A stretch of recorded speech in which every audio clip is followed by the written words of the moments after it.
Good morning भाई। तो हम लोग पढ़ रहे थे historical underpinnings and constitutional development of India, और हम पहुंचे थे भाई, कहाँ पहुंचे थे हम भैया? हम पहुंचे थे 1813 चार्टर एक्ट, वो हमने ख़त्म कर दिया था।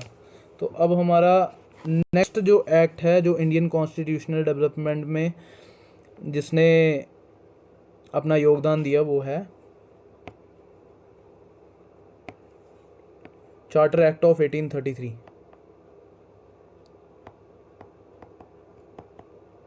यार इन एक्ट्स के बारे में कॉन्सेप्चुअल डिटेल्स इनको समझ के कोई फ़ायदा नहीं है। बात ये जेकेएसएस भी आपसे पूछेगी फैक्चुअल डिटेल्स, बिल्कुल। तो जो जो फैक्चुअल डिटेल्स हैं वो मैं आपको पढ़ा दूंगा यहाँ पे, जिससे आपको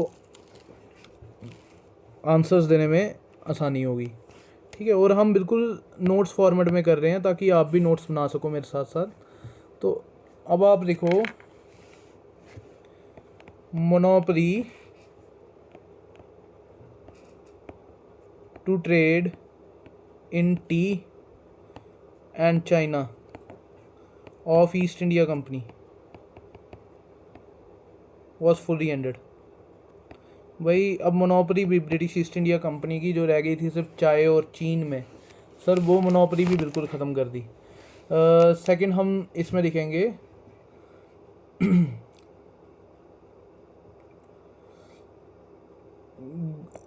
गवर्नर जनरल ऑफ बंगाल को बना दिया गया भाई गवर्नर जनरल ऑफ इंडिया। इस पोजीशन को बनाया गया sir. Governor general of Bengal उस टाइम पे कौन थे? विलियम बेंटिक थे। तो आपको अगर क्वेश्चन आएगा who is the first governor general of India, he is William Bentinck, ठीक है। अब लॉ मेंबर को इंट्रोड्यूस किया गया, new law member in the governor general executive council. Sir अभी तक गवर्नर जनरल एग्जीक्यूटिव काउंसिल में जीजीआई प्लस 4 एग्जीक्यूटिव मेंबर्स होते थे।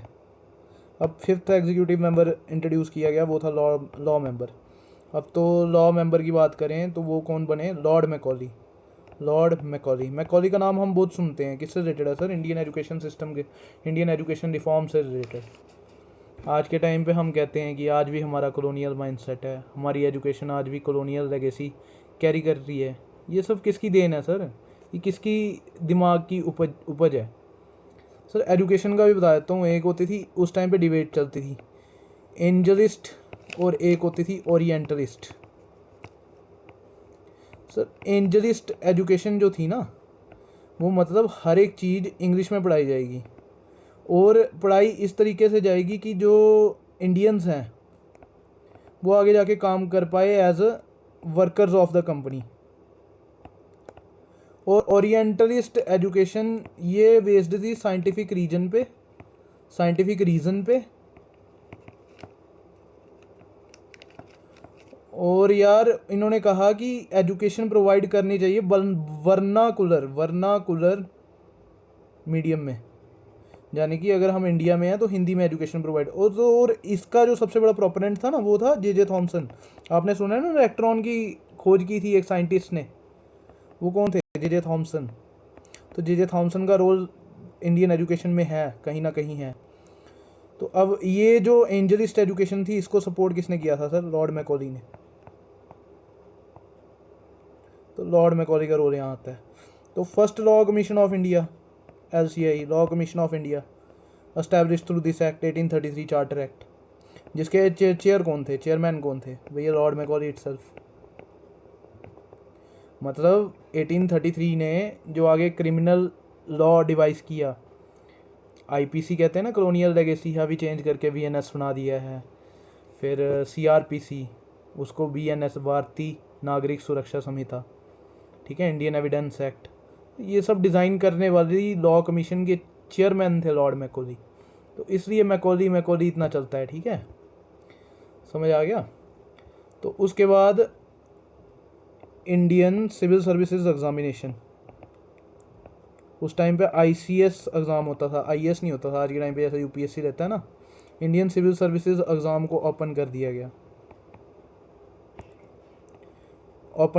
गया, इंडियंस के लिए। पर प्रॉब्लम क्या थी? इंडियन ICS एग्ज़ाम जो होता था वो लंदन में होता था, और उस टाइम पे उसकी मिनिमम एज कितनी थी भैया? मिनिमम एज उस टाइम पे थी 21 ईयर्स। तो it was nearly impossible for an average Indian to go to UK and study for civil services and crack that exam. तो बिल्कुल नियर टू इम्पॉसिबल ही था, सिर्फ नाम के लिए ओपन किया था, ठीक है ना। तो अब इसके बाद आता है 1858 गवर्नमेंट ऑफ इंडिया एक्ट।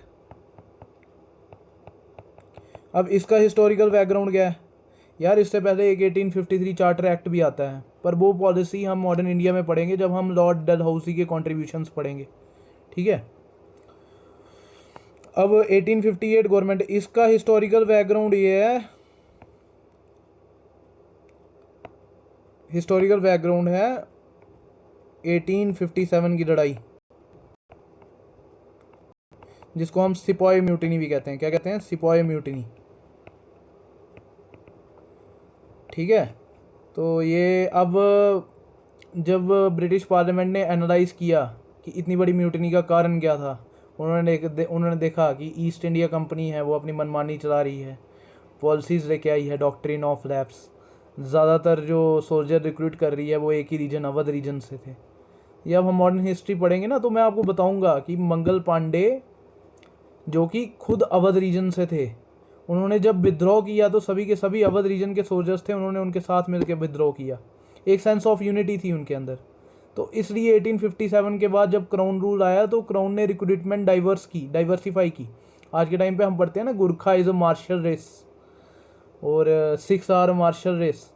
भाई ये डाइवर्सिफिकेशन का वो था, एक टैक्टिक था। उन्होंने गुरखाओं को एक तरह से फ्लॉन्ट किया कि भाई आप मार्शल रेस हो, आप आके ज्वाइन करो हमें। तो गुरखास ने भी कहा भाई हमारा सत्कार कर रहे हैं, हम जाके ज्वाइन करते हैं। वैसे ही सिखों के साथ हुआ, ठीक है ना।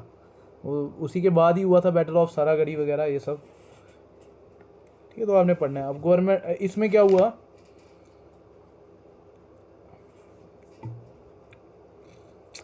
सबसे पहले तो क्राउन का रूल स्टार्ट हुआ।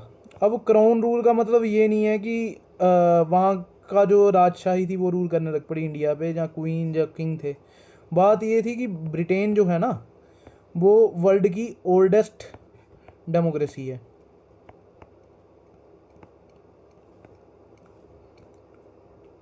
दुनिया की सबसे पुरानी डेमोक्रेसी है,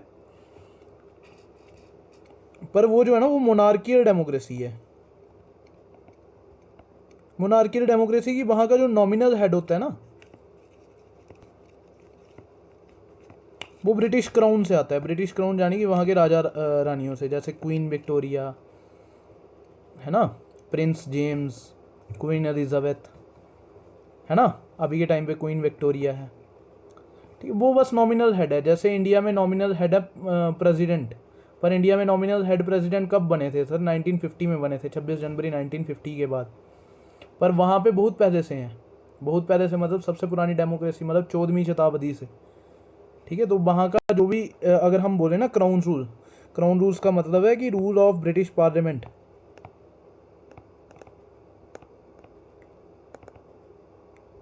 रूल ऑफ ब्रिटिश पार्लियामेंट, ठीक है ना।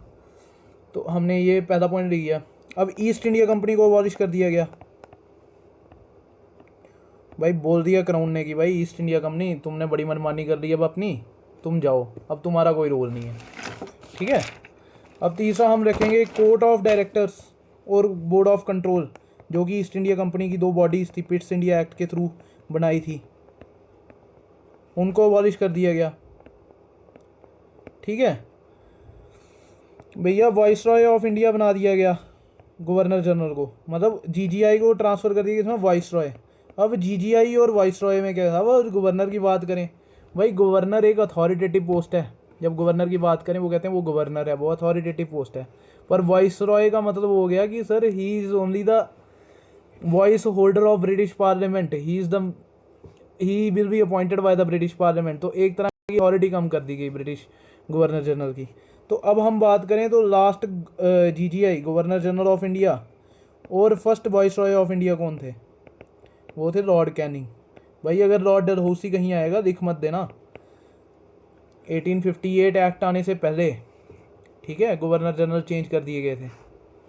तो last governor general of India कौन थे? लॉर्ड कैनिंग थे। तो लॉर्ड कैनिंग ही आंसर आएगा इसका। अब उन्होंने कहा 15 new members were added in Council of Viceroy. भाई अब 15 न्यू मेंबर, इसको क्या कहते हैं? Indian council. इसको जो हेड करेगा ना, वो कौन करेगा? वो करेगा एक एमपी, जो कि मिनिस्टर ऑफ इंडियन अफेयर होगा।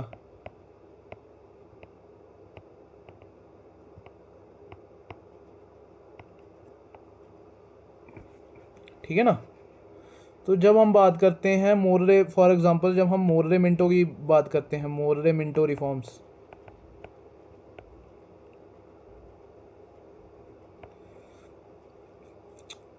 उसको हम क्या कहेंगे? Secretary of India. इस एमपी को सेक्रेटरी ऑफ इंडिया। तो यहाँ पे जो मोर्रे थे ना, वो सेक्रेटरी ऑफ इंडिया हैं, और मिंटो जो हैं वो वाइसरॉय हैं। जैसे हम 1919 एक्ट को कहते हैं मोंटेस्क लैम्सफोर्ड रिफॉर्म्स। यहाँ पे Lord Montagu, Lord Chelmsford, he was the secretary of India and he was the viceroy of India. इस तरह से बात होती है। ठीक है ना? तो और हम लास्ट पॉइंट लिख सकते हैं, क्राउन रूल स्टार्टेड।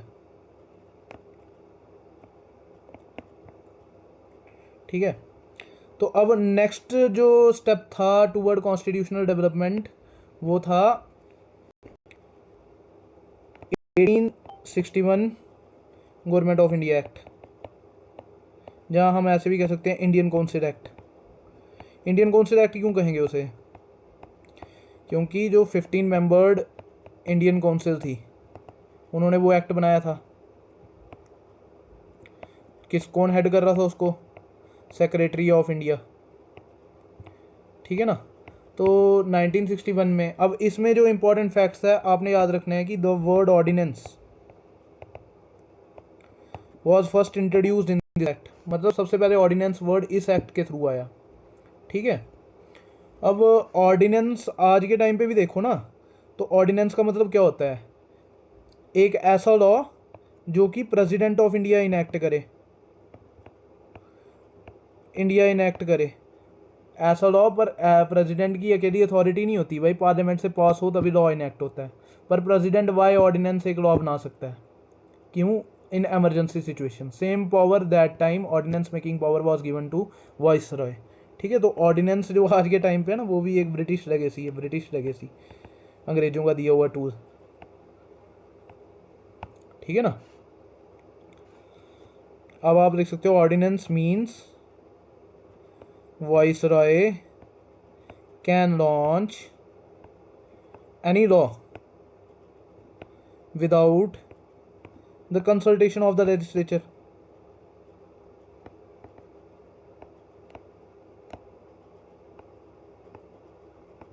अब उसके बाद हम लिख सकते हैं कुछ नई स्टेट्स बनाई गई, new states were formed.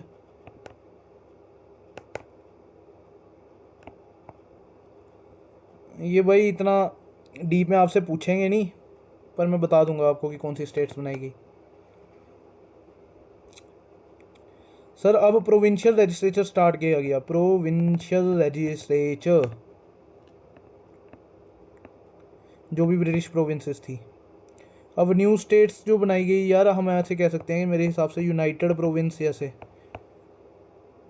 UP उस टाइम पे बनाई गई। ठीक है ना? वैसे ही North West Frontier Province Assam बनाई गई, बर्मा। ठीक है? ये याद रखो आप। और प्रोविंशियल लेजिस्लेचर स्टार्ट किया गया in all provinces, on all British provinces of that time. ठीक है? 1861 गवर्नमेंट ऑफ इंडिया एक्ट हो गया। उसके बाद जो नेक्स्ट स्टेप था टूवर्ड कॉन्स्टिट्यूशनल डेवलपमेंट, वो था 1892 इंडियन काउंसिल एक्ट।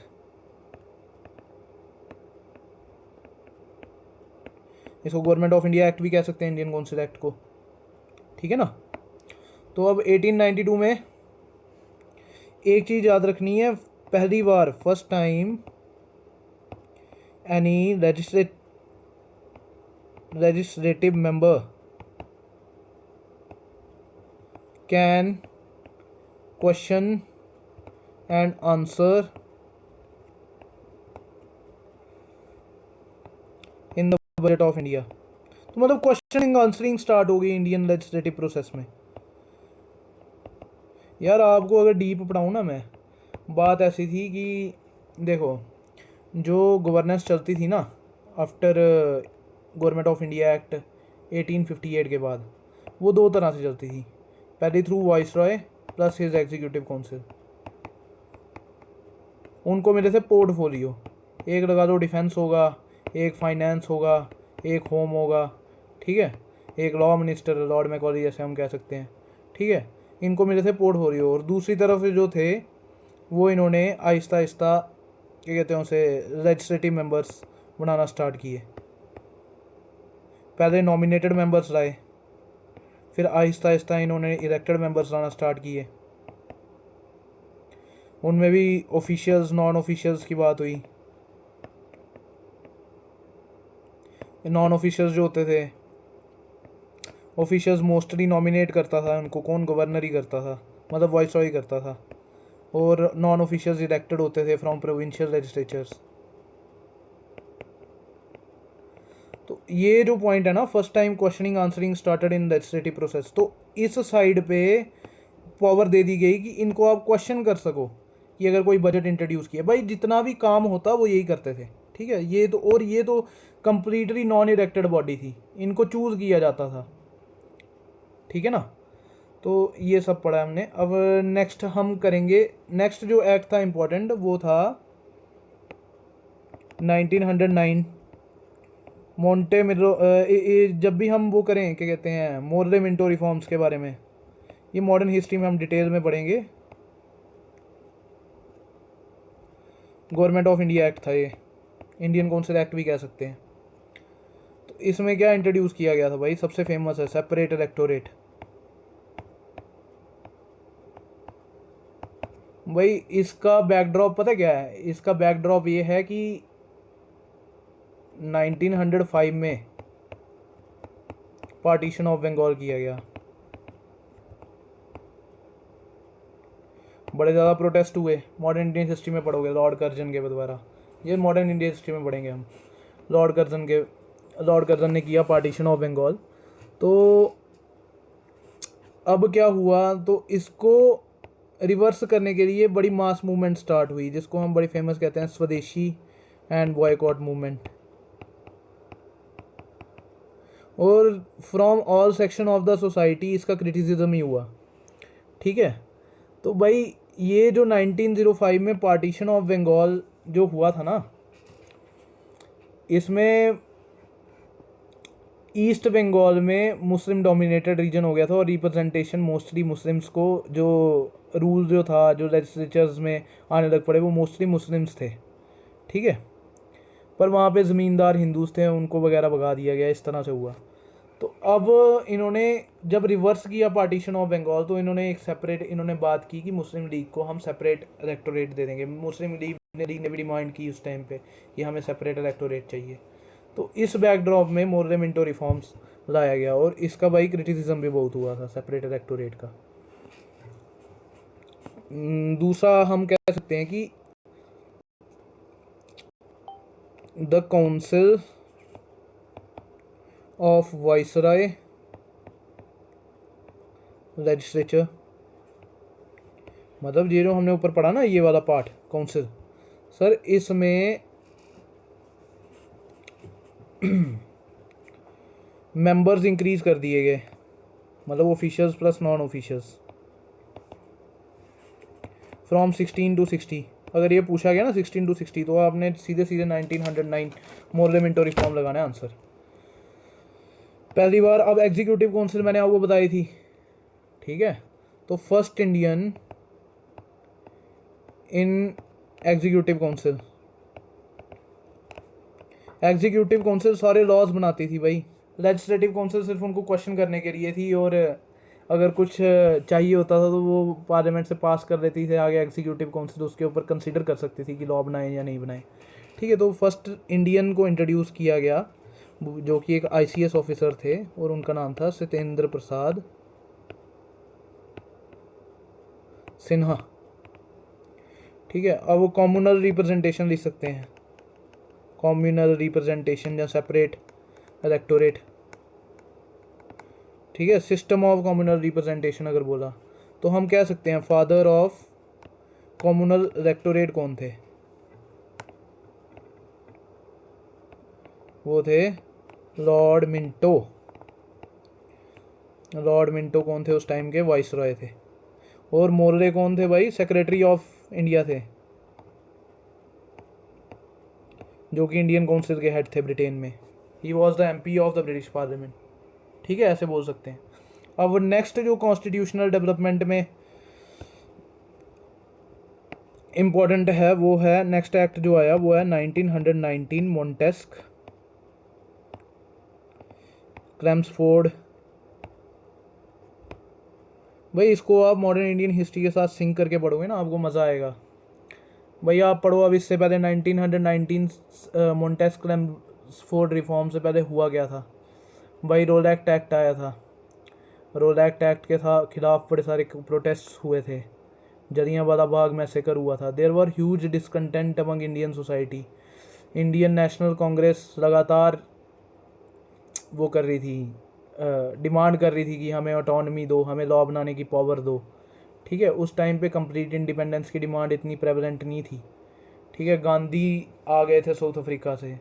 उन्होंने मॉडर्न इंडियन हिस्ट्री में जब आप पढ़ोगे, उन्होंने 15, 16, 17 3 साल हैं वहाँ पे खेड़ा, अहमदाबाद और चंपारण में वो किए मूवमेंट्स की।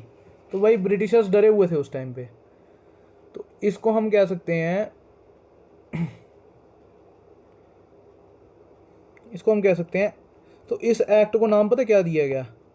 Act for responsible government of India. अगर कहीं पूछा गया ना रिस्पॉन्सिबल गवर्नमेंट ऑफ इंडिया, तो मोंटेस्क क्लेम्सफोर्ड 1919 एक्ट आएगा। ठीक है, ठीक है। अब याद रखना है, प्रोविंसेस में डायआर्की इंट्रोड्यूस की गई। डायआर्की क्या होती है भाई? डायआर्की का मतलब लॉ मेकिंग पावर देना। अभी तक लॉ मेकिंग पावर सिर्फ एग्जीक्यूटिव काउंसिल के पास थी। ठीक है, एग्जीक्यूटिव काउंसिल जो मैंने आपको बताया पिछले एक्ट में कि सत्येंद्र प्रसाद सिन्हा पहला एग्जीक्यूटिव काउंसिल, पहला इंडियन थे जिनको एग्जीक्यूटिव काउंसिल का मेंबर बनाया गया, पर वो भी नॉमिनेटेड थे, ब्रिटिशर्स के एजेंट ही समझ लो आप। ठीक है ना। तो डायआर्की की बात करें, डायआर्की में दो तरह के सब्जेक्ट्स रखे गए, ट्रांसफर्ड सब्जेक्ट और रिजर्व्ड सब्जेक्ट।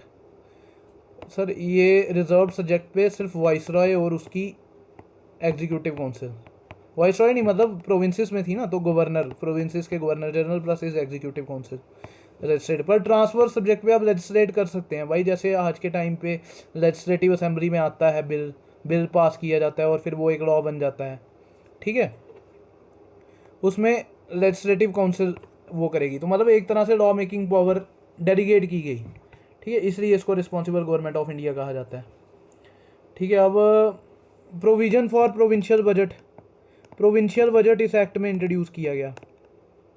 ठीक है, प्रोविंशियल बजट फर्स्ट टाइम जो इंट्रोड्यूस किया गया इस एक्ट में। थर्ड हम बात करें, high commission, Indian high commission को एस्टेब्लिश किया गया। भाई ऐसा था, इंडियन नेशनल कांग्रेस लगातार, जब आप मॉडर्न इंडियन हिस्ट्री में पढ़ोगे, स्पेक्ट्रम में पढ़ोगे, भाई एक बुक आती है बिपिन चंद्र, उसमें पढ़ोगे तो उसमें बताएंगे वो कि लगातार इंडियन नेशनल कांग्रेस डिमांड कर रही थी कि जब सेक्रेटरी ऑफ स्टेट एक मिनिस्टर है ब्रिटेन का, ठीक है, और क्या कहते हैं उसे, एक मिनिस्टर है ब्रिटेन का, वो मेंबर ऑफ ब्रिटिश पार्लियामेंट है और ब्रिटेन की पॉलिसीज़ इंडिया में इम्प्लीमेंट कर रहा है, तो उसकी सैलरी इंडियन फंड से क्यों दी जा रही है? उस टाइम पे सैलरी उसकी इंडियन फंड डिडक्ट करता था। तो उन्होंने क्या किया, उस टाइम पे जवाब दिया उन्होंने, क्योंकि वो हाई कमिश्नर का भी काम करता है। तो इसी क्रिटिसिज्म को हटाने के लिए ब्रिटिशर्स ने एक नया ऑफिस एस्टेब्लिश किया जिसको हम कहते हैं हाई कमीशन ऑफ इंडिया। कहाँ पे एस्टेब्लिश किया गया? लंदन में। ठीक है ना। अब आपको एक बात बताऊंगा, एम्बेसीज और हाई कमीशन में क्या फ़र्क होता है? कोई फ़र्क नहीं होता, दोनों सेम ही होते हैं। बस ये होता है कि जिन जो भी कॉमनवेल्थ कंट्रीज़ है ना, जैसे कि जिनके ऊपर ब्रिटेन ने रूल किया है, ठीक है ना, वो एम्बेसीज को हाई कमीशन कहती हैं। Otherwise they are only Indian agents in abroad, इतना आप कह सकते हो, ठीक है ना। अब नेक्स्ट हम पढ़ेंगे री कमीशन के बारे में। व्हाट इज़ री कमीशन?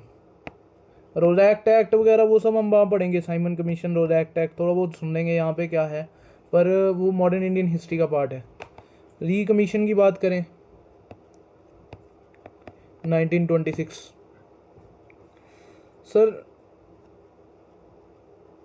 सर ये किस लिए की गई थी? To implement all the laws of Government of India Act 1919।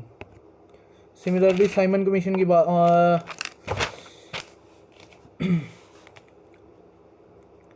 Sir अब री कमीशन ने जब ये किया, इन्होंने एक रिकमेंडेशन दी थी, रिकमेंडेशन ऑफ री कमीशन। इन्होंने कहा public service commissions, central public service commission, ताकि इंडिया में सिविल सर्विसेज एग्ज़ाम कंडक्ट कराया जा सके। तो ये री कमीशन की रिकमेंडेशन थी, याद रखना है अगर आएगा। अब उसके बाद क्या आता है? 1919 एक्ट में एक चीज़ और हुई थी, वो हुई थी sir separate electorate rate for Sikh and Christians, ठीक है, अलॉन्ग विद मुस्लिम्स। सर देख रहे हो, complete divide and rule policy उस टाइम पे, इसी को हम डिवाइड एंड रूल पॉलिसी कहते हैं। ऐसा कहते हैं ना, फूट डालो राज करो, वो यही है। सर एक चीज़ और ऐड की गई थी, सेंट्रल लेजिस्लेचर को बाई कैमरल। आज के टाइम पे जैसे आप देखते हो ना, पार्लियामेंट में 2 हाउसेज हैं, लोकसभा, राज्यसभा।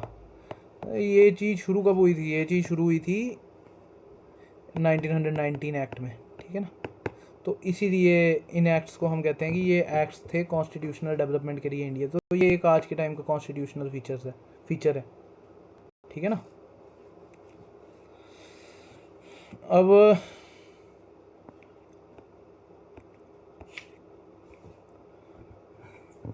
अब हम पढ़ेंगे लास्ट एक्ट, ठीक है, जो कि आज हम पढ़ेंगे। उसके बाद नेक्स्ट लेक्चर जो होगा making of the Indian constitution, वो हम अच्छे से पढ़ेंगे, ठीक है। वो है गवर्नमेंट ऑफ इंडिया। अभी वाला जो हम पढ़ेंगे वो है गवर्नमेंट ऑफ इंडिया एक्ट 1935। इसको मिनी कॉन्स्टिट्यूशन भी कहा जाता है, मिनी कॉन्स्टिट्यूशन भी कहा जाता है, ठीक है ना।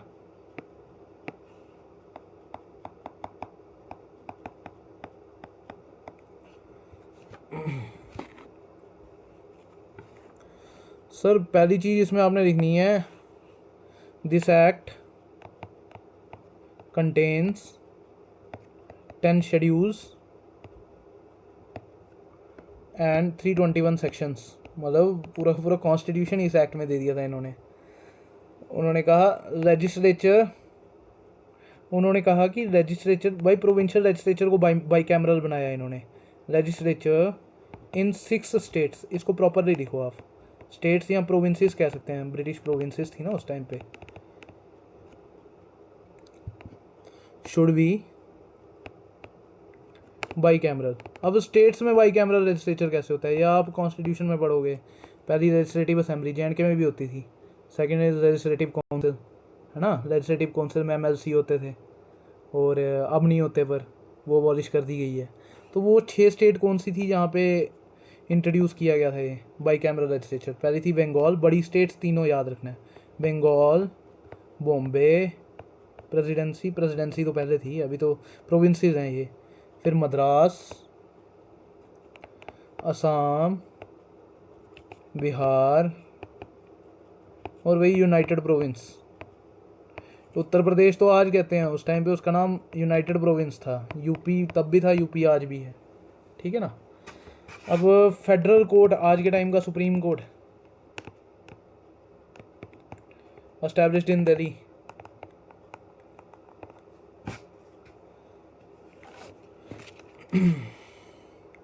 अभी क्या है, ये सुप्रीम कोर्ट है,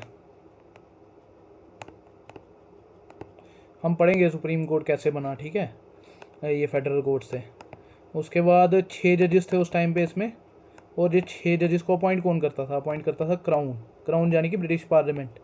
क्राउन मतलब क्राउन नहीं, जैसे अगर आज के टाइम पे ना ईसीआई को अगर प्रेसिडेंट अपॉइंट करता है तो वो प्रेसिडेंट नहीं करता भाई, president act on the aid and advice of the council of ministers on the of the prime minister. तो भैया एग्जीक्यूटिव वो करते हैं, ठीक है ना। तो फर्स्ट चीफ जस्टिस आपने याद रखना है फेडरल कोर्ट ऑफ इंडिया का, उसका नाम था मॉरिस गैबियर, ठीक है। और 2 और जजेस का आप रखो, 2 इंडियन जजेस थे फेडरल कोर्ट में उस टाइम पे जिनको लगाया गया था। पहला था एम जैकब और दूसरा था MS सुल्तान। नाम याद रखने भाई, ये कुछ भी आ सकता है, ठीक है। अब प्रोविजन ऑफ RBI, तो RBI को एस्टैब्लिश भी इसी से किया गया था। RBI को एस्टैब्लिश 1934 में किया गया था, पर उसको भाई जो स्टैचूटरी स्टेटस दिया गया था, स्टैचूटरी बेसिस का मतलब कि एक्ट के थ्रू उसको वैलिडेट किया गया था, वो गवर्नमेंट ऑफ इंडिया एक्ट 1935 के थ्रू किया गया था। सर अभी तक ली कमीशन ने रिकमेंड किया था कि एक CPSC central public service commission बनाई जाए, पर एस्टैब्लिश किससे की गई थी? Federal public service commission, established through government of India act 1935। अभी के टाइम की UPSC,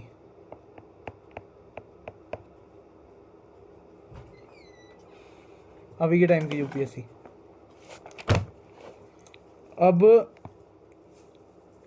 इससे एक और चीज़ वो थी प्रोविंशियल पब्लिक सर्विस कमीशन, भी गवर्नमेंट ऑफ इंडिया एक्ट 1935 के थ्रू एस्टैब्लिश की गई थी, और एक और की गई थी जॉइंट PSC, ठीक है ना, इसी एक्ट के थ्रू। और तो आप इसको कह सकते हो कि डिसेंट्रलाइजेशन हो रही है लगातार। पहले सेंट्रलाइजेशन हुई 1858 तक, 1858 के बाद आस्ता आस्ता पावर डेलीगेट करना शुरू किया, और 1935 आते आते बिल्कुल ही डिसेंट्रलाइजेशन तक आ गए थे। ब्रिटिशर्स अपीज़ कर रहे थे इंडियंस को, ठीक है ना। तो डाइआर्की को अबॉलिश कर दिया गया, डाइआर्की को अबॉलिश कर दिया गया प्रोविंशियल लेवल पे, पर सेंट्रल लेवल पे डाइआर्की को इंट्रोड्यूस किया गया। भाई हम कहते हैं ना आज के टाइम पे लिस्ट हैं शेड्यूल 7, तो ये सब डाइआर्की का ही तो फॉर्म है भाई। जैसे कि डाइआर्की, जैसे कि लिस्ट ट्रांसफ़र सब्जेक्ट और रिजर्व सब्जेक्ट इंट्रोड्यूस किए गए, और रिजर्व सब्जेक्ट किसके लिए? यूनियन गवर्नमेंट के लिए, और ट्रांसफ़र सब्जेक्ट जिसके ऊपर फेडरल गवर्नमेंट भी बना सकती है, ठीक है। आप याद रखते हो। आप ये भी याद सकते हो कि सब्जेक्ट्स जो इंट्रोड्यूस किए गए थे फेडरल सब्जेक्ट्स, वो भी 1935 एक्ट के थ्रू इंट्रोड्यूस किए गए थे। दूसरा अगला आ गया, बर्मा को एक अलग देश बना दिया गया।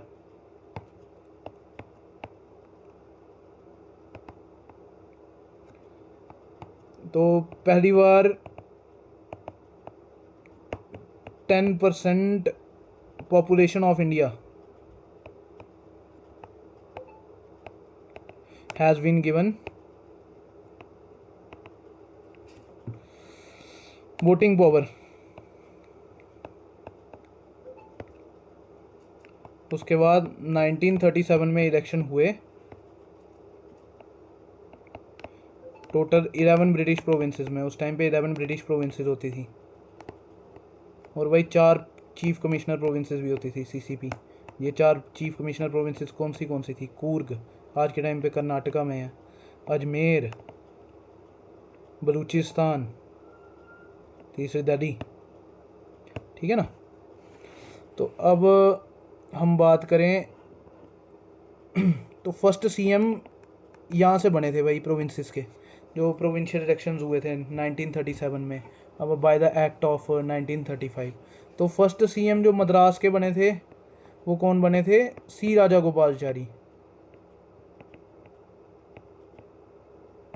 भाई वो ये फर्स्ट इंडियन गवर्नर भी थे।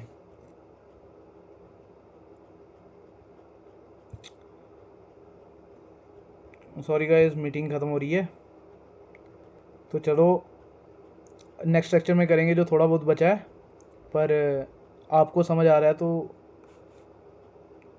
रिव्यूज़ ज़रूर लिखें आप कमेंट सेक्शन में। Thank you.